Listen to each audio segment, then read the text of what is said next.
In 2005, UK residents drank over 1 billion litres of wine. It may have reached their table in a bottle, but it began life in a barrel. At this traditional German barrel manufacturer, they're making one that can hold about 225 litres. The cooper who makes the barrel will need 3 lengths of wood.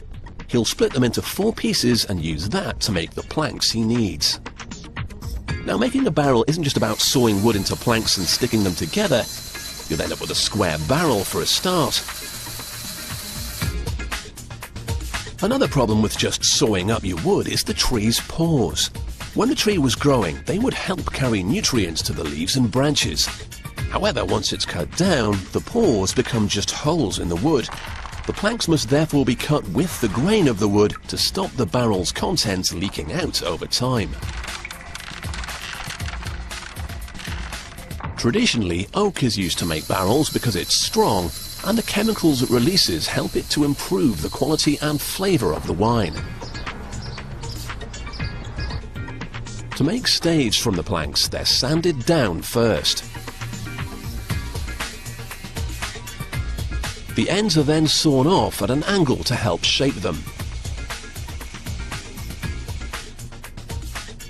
If you want a proper barrel shape, the staves must be wider in the middle and narrower towards the ends. It takes a master cooper years of experience to be able to achieve this by hand.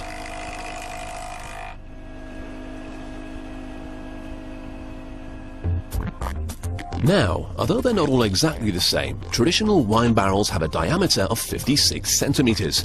To get this right, the cooper must use between 25 and 30 staves. But as they're all slightly different, he has to keep trying until he gets the right combination, which can be a little bit hit and miss. When he's got the ones he needs, he'll attach 2 of them to a metal hoop.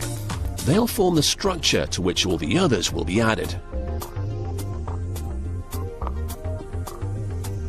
Once the last one is ready to be put in, the hoop can be tightened up.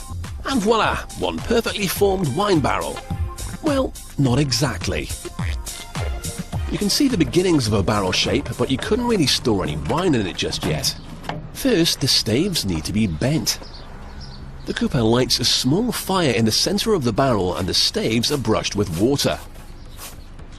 This combination of the heat and the humidity makes the wood flexible, so he can bend it. But it's not just a case of bending them in by hand. A large vise is attached and slowly tightened up. It's very, very slow.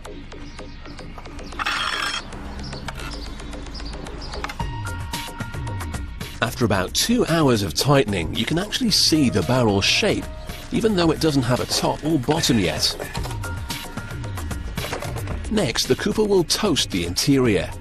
What the cooper is doing here will have a really big impact on the flavour of the wine stored in this barrel. A small fire is lit to singe the wood. More singeing will mean a richer, smokier flavour for the wine. But he has to be careful not to burn the barrel too much. That would ruin the wine. Having spent ages making it watertight, the cooper now drills a hole in the side so he can get the wine out.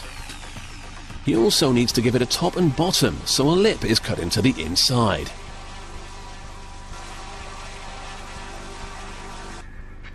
The cooper then measures out the diameter using a pair of compasses.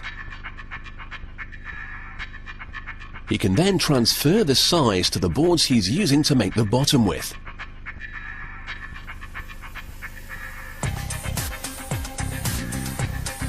It's then time to turn on his trusty saw and cut out a perfect circle for the bottom of the barrel.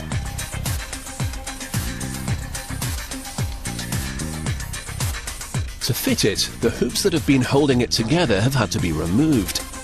He inserts the disc and then replaces the hoops and tightens it all up again.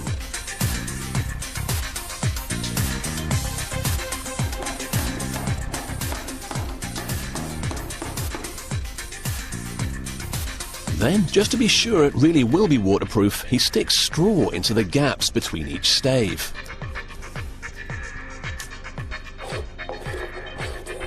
Now he's got the barrel into shape, but it still looks a little bit shabby round the edges, so the cooper can now give it a bit of a makeover. Sanding down the exterior used to be done by hand, but it was long, slow and very hard work. The modern Cooper is far smarter.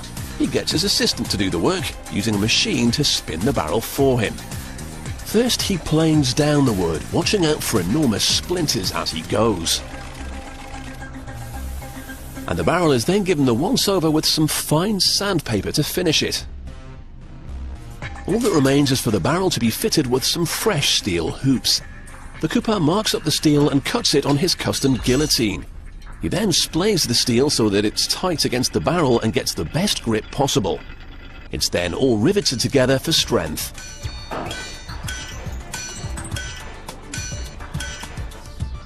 The hoops are now fitted to the barrel and hammered firmly into place. And the final addition is the Cooper's seal. Okay, his stamp.